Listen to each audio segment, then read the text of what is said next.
Olá, boa noite. Eu sou Rosiane Kennedy. Você confere com a gente a partir de agora as notícias que circularam hoje nos corredores do poder. Congresso retoma os trabalhos legislativos nesta semana. Brasil desaprova a Constituinte na Venezuela e pede para que não seja instalada. Os detalhes a partir de agora você confere com a gente aqui, diretamente de Brasília, pela TV Brasil, pela Rádio Nacional e emissoras públicas de todo o país.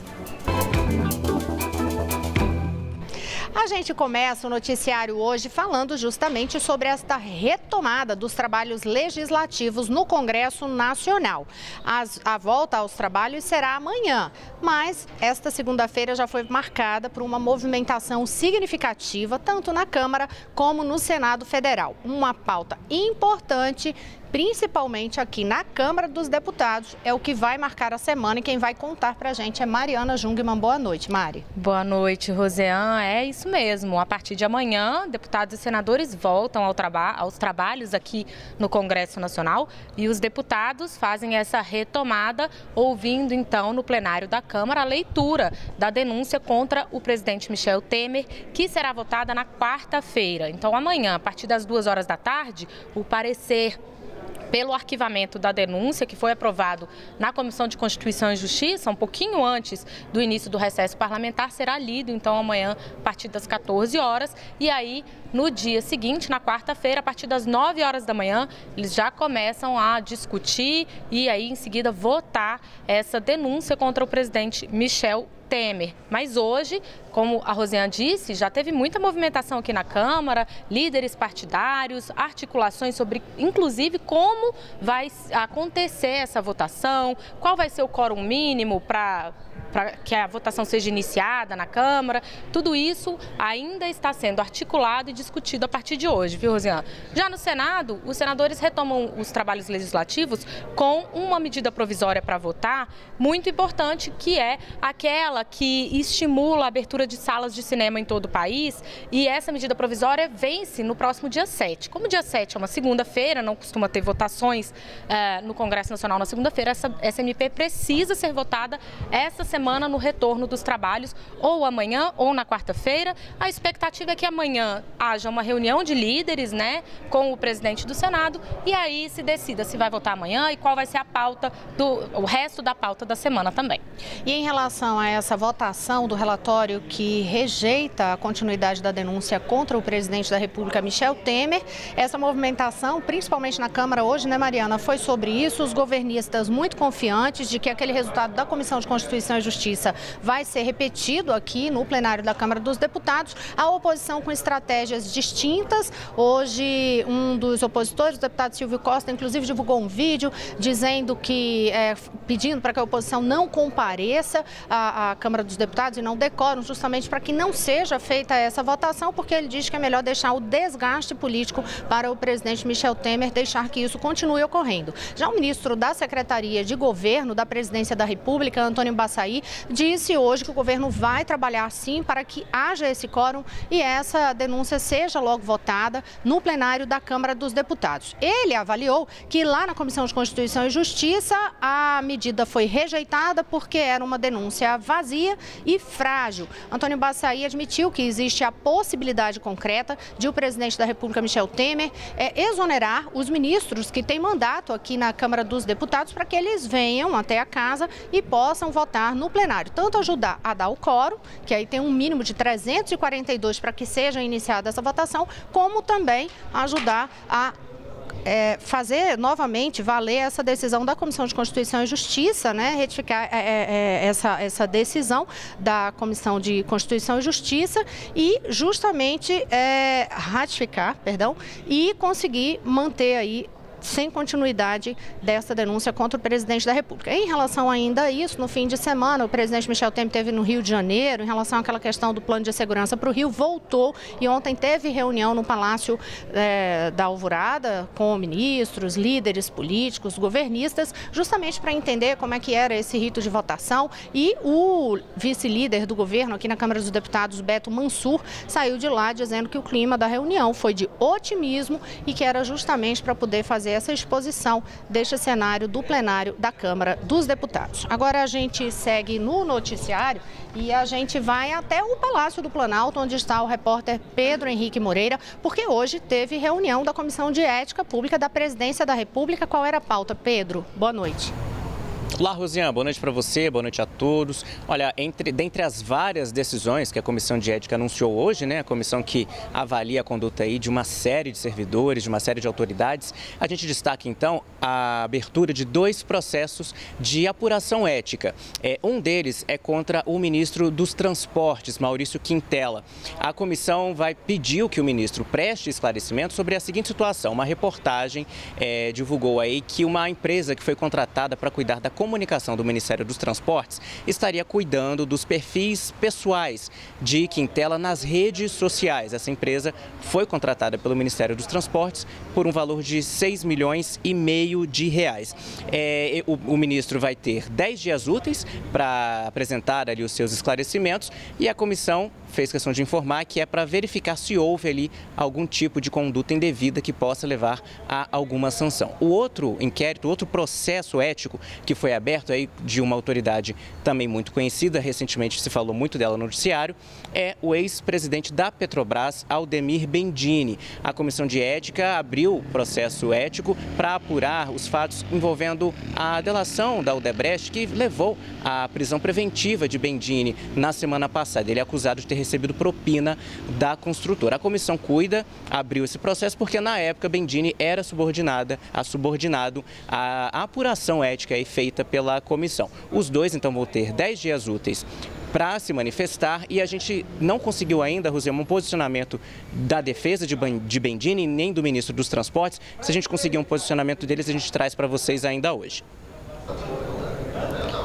Obrigada, Pedro Henrique Moreira. Olha, agora a gente vai até a redação da Agência Brasil. A gente começa a tratar sobre a questão da segurança no Rio de Janeiro, até porque hoje aquele suspeito de matar um sargento no Rio de Janeiro, ali o suspeito de matar o sargento, ator do filme Cidade de Deus, ele se entregou. Mas quem tem detalhes sobre isso e vai abrir esse diálogo, inclusive, sobre todo este assunto de segurança que tem preocupado as autoridades públicas e, portanto, é um dos principais noticiários nos corredores do poder do Rio de Janeiro e também aqui na instância federal, é Carolina Pimentel. Boa noite, Carol.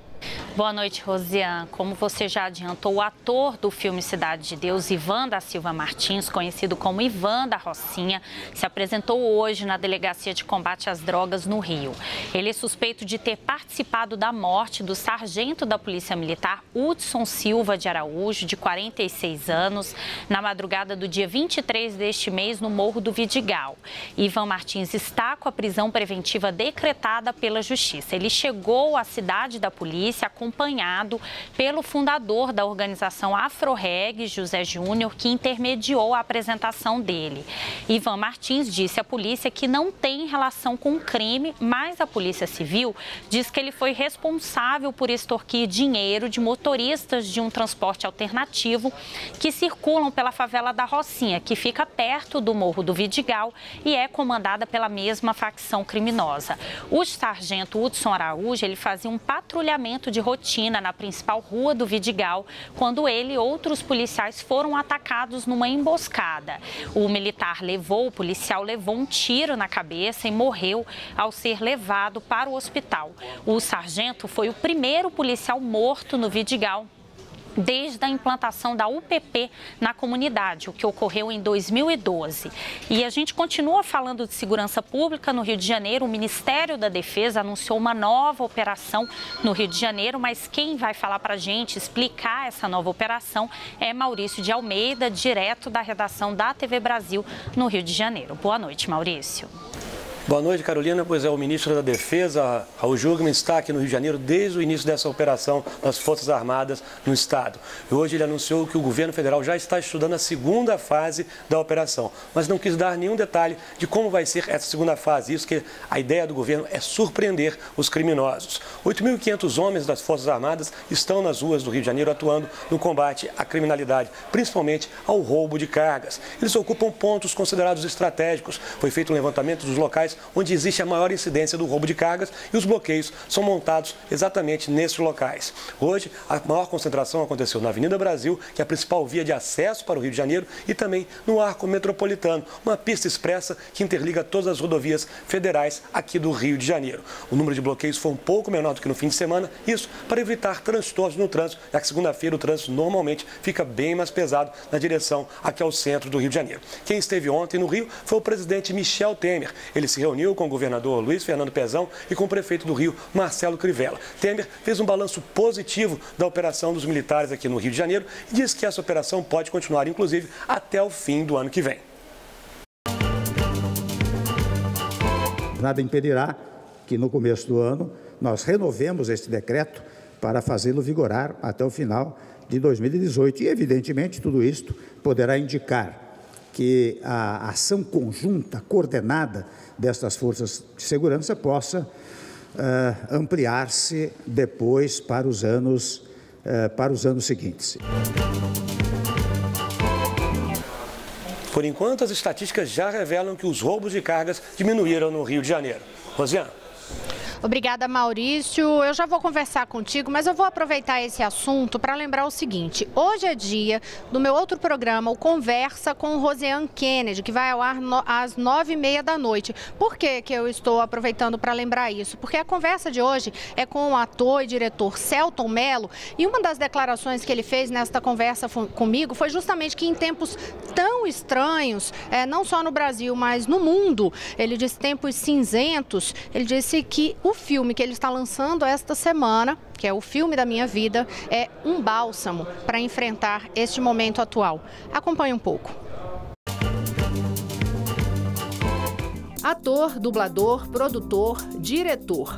Selton Mello nunca para de surpreender o público. Depois de interpretar personagens memoráveis como Chicó de O Alto da Compadecida e conseguir sucesso de público e crítica com o filme O Palhaço, ele lança nacionalmente o filme da minha vida. A obra é uma adaptação do livro Um Pai de Cinema, do escritor chileno Antônio Skármeta, que também é autor de O Carteiro e o Poeta. Selton atua desde os 8 anos de idade e agora chega ao terceiro longa-metragem como diretor, aos 44 anos de idade e com uma linguagem própria no cinema. Me agrada a ideia de fazer algo, não um retrato, um raio-x cru da realidade. Isso a gente já tem no dia a dia e já é tão duro, tudo. Jornal, tá aí. Agora então nem se fala, dias cinzentos.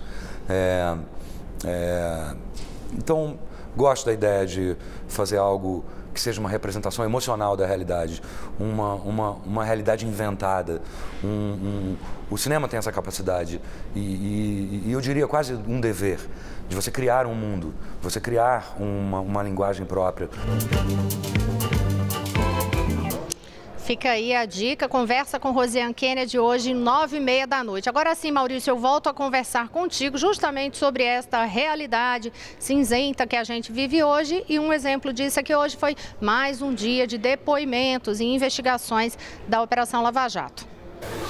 É isso mesmo, Rosiane. Hoje foram depoimentos da Operação Eficiência, que é um desdobramento da Lava Jato aqui no Rio de Janeiro. Essa operação investiga a ocultação de 100 milhões de dólares num grupo coordenado pelo ex-governador do Rio, Sérgio Cabral. Prestaram depoimentos hoje o empresário Eike Batista e o seu ex-braço direito, o empresário Flávio Godinho. Os dois falaram muito pouco e praticamente não responderam nenhuma pergunta feita pelo juiz Marcelo Bretas, seguindo a orientação dos advogados. Tanto que o depoimento de Eike Batista, por exemplo, durou apenas 13 minutos. Quem também prestou o depoimento hoje foi Adriana Anselmo, mulher do ex-governador do Rio de Janeiro, Sérgio Cabral. Mais uma vez, ela negou ter recebido qualquer tipo de propina e disse que um contrato que Eike Batista fez com o escritório onde Adriana Anselmo trabalhava, um contrato de R$1 milhão, foi feito com o antigo sócio dela e que ela não teve nenhuma participação nesse contrato. Também prestou depoimento hoje o ex-governador do Rio de Janeiro, Sérgio Cabral. Mais uma vez, ele negou o recebimento de propina. Disse que apenas recebeu de Eike Batista um valor utilizado no Caixa 2 de uma campanha eleitoral em 2010.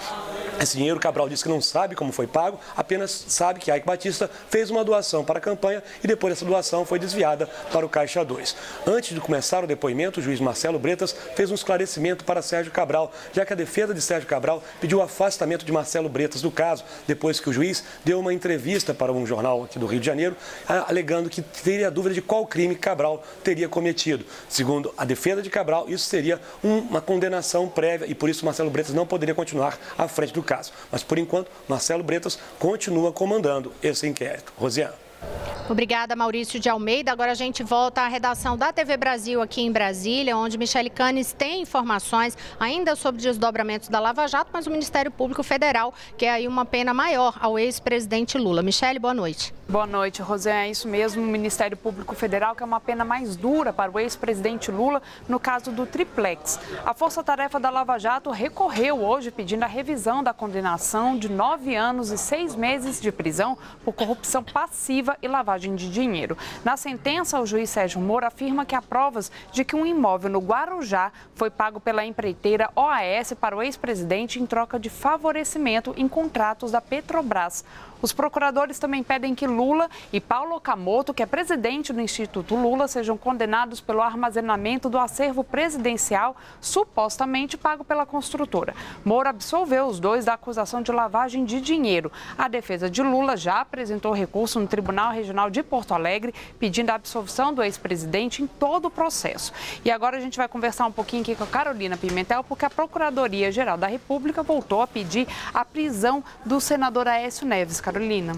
Isso, Michele, a Procuradoria encaminhou esse novo pedido para o Supremo Tribunal Federal e pedindo aí a prisão do senador Aécio Neves. Com esse novo recurso, a Procuradoria quer anular a decisão do ministro Marco Aurélio, que negou o pedido anterior de prisão e determinou a volta de Aécio Neves no mês passado às atividades no Senado. Esse novo recurso vai ser analisado pela primeira turma do STF, formada pelos ministros Alexandre de Moraes, Rosa Weber, Luiz Fux, Luiz Roberto Barroso, além do relator. É o terceiro pedido feito pela Procuradoria, terceiro pedido aí de prisão do senador Aécio Neves, apresentado pela Procuradoria. 2 foram rejeitados desde a homologação da delação premiada da JBS. Aécio Neves foi citado pelo empresário Joesley Batista, dono do grupo JBS, em um dos seus depoimentos na delação premiada. Joesley disse aos procuradores que Aécio Neves lhe pediu 2 milhões de reais para pagar despesas com sua defesa na Operação Lava Jato. Aécio Neves nega essa acusação. Rosiane. Agora, a defesa do senador Aécio Neves, a assessoria dele, acabou de divulgar uma nota. Mariana Jungmann já recebeu aqui esse material, vai ler para a gente qual é a defesa do senador, qual é a nota que ele divulgou agora, Mari. A nota diz, Rosiane, que a defesa do senador ainda não tomou conhecimento da manifestação da Procuradoria-Geral da República, mas que segue tranquila de que aquela decisão do ministro Marco Aurélio Mello de revogar todas as medidas cautelares contra o senador Aécio Neves vai ser mantida. E aí a nota assinada pelo advogado de Aécio Neves, Alberto Toron, diz que a renovação de pedido de prisão contra o senador Aécio representa clara e reprovável tentativa de burla ao texto expresso na Constituição Federal. Obrigada, Mariana. No próximo bloco, você confere outras notícias que circularam hoje nos corredores do poder. Daqui a pouquinho eu volto já.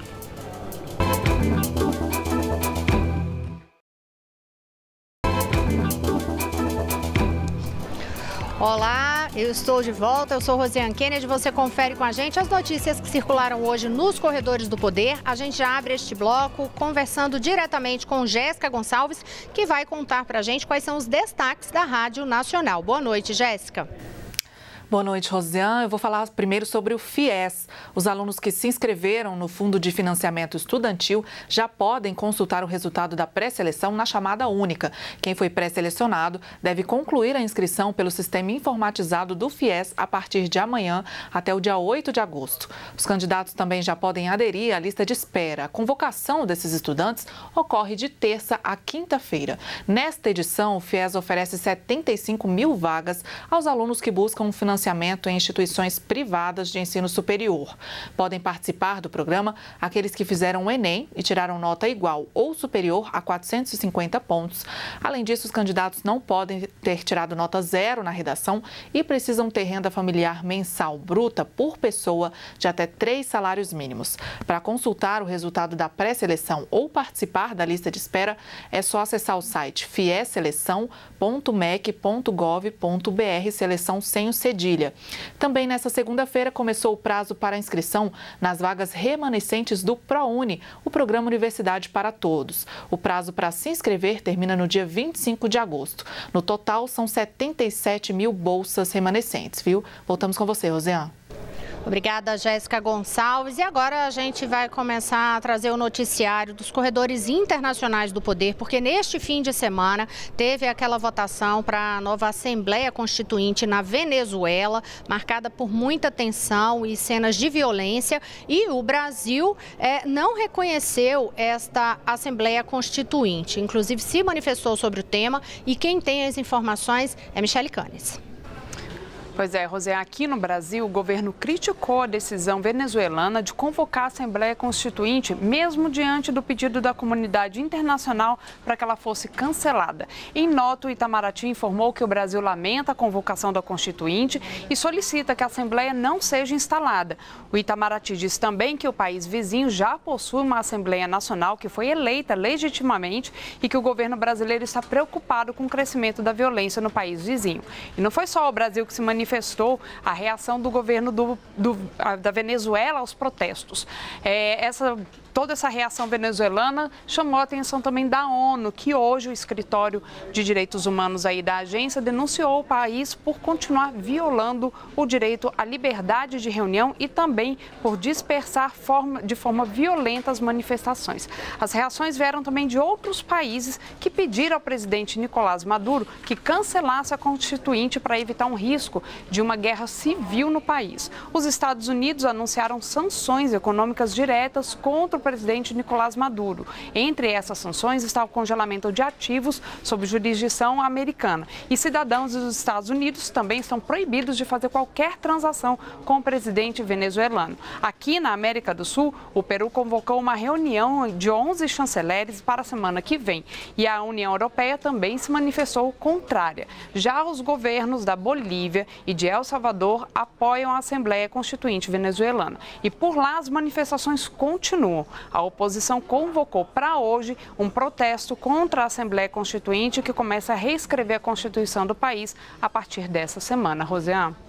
Obrigada, Michele. Um dos pontos que mais chamaram a atenção foi justamente a violência, algo que vem se arrastando ao longo de todo este ano e já causou mais de uma centena de mortes lá na Venezuela. Isso foi inclusive alvo de uma manifestação do presidente da Câmara dos Deputados, Rodrigo Maia, que também já se manifestou hoje sobre essa Assembleia Constituinte. Mariana Jungmann tem outros detalhes sobre o que disse o presidente da Câmara.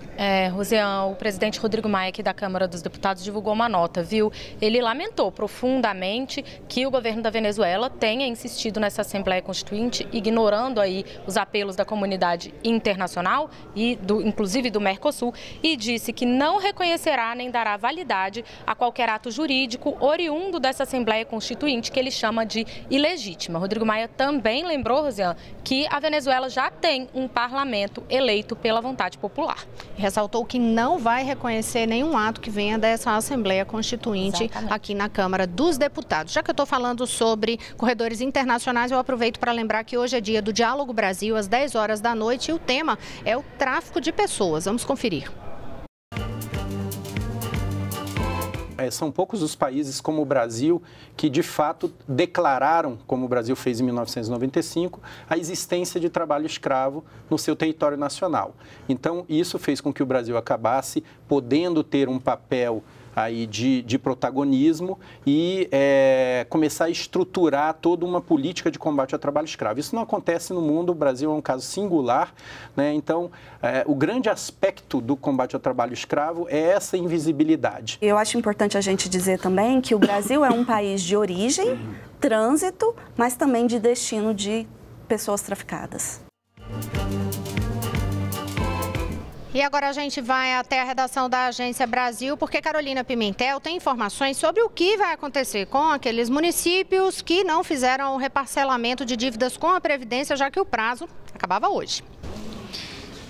Isso, Rosiane, o prazo terminou hoje. O Estado ou a Prefeitura que aderiu a esse parcelamento das dívidas com a Previdência precisa cumprir uma série de exigências ou pode ser excluído do programa. Por exemplo, pode ser excluído se deixar de pagar uma parcela do parcelamento, mesmo que as demais estejam em dia, se não quitar integralmente o pagamento este ano ou se não recolher a diferença não retida nos fundos de participação por 3 meses consecutivos. Esse programa de renegociação das dívidas com a Previdência está em vigor desde maio. Atualmente, 2.077 prefeituras têm regimes próprios de previdência para os servidores e quase 3.500 prefeituras de menor porte contribuem para o INSS. Os 26 estados e o Distrito Federal têm regimes próprios de previdência. E agora a gente vai para uma última notícia com Michele Canes aqui do meu lado, que vai trazer para a gente agora.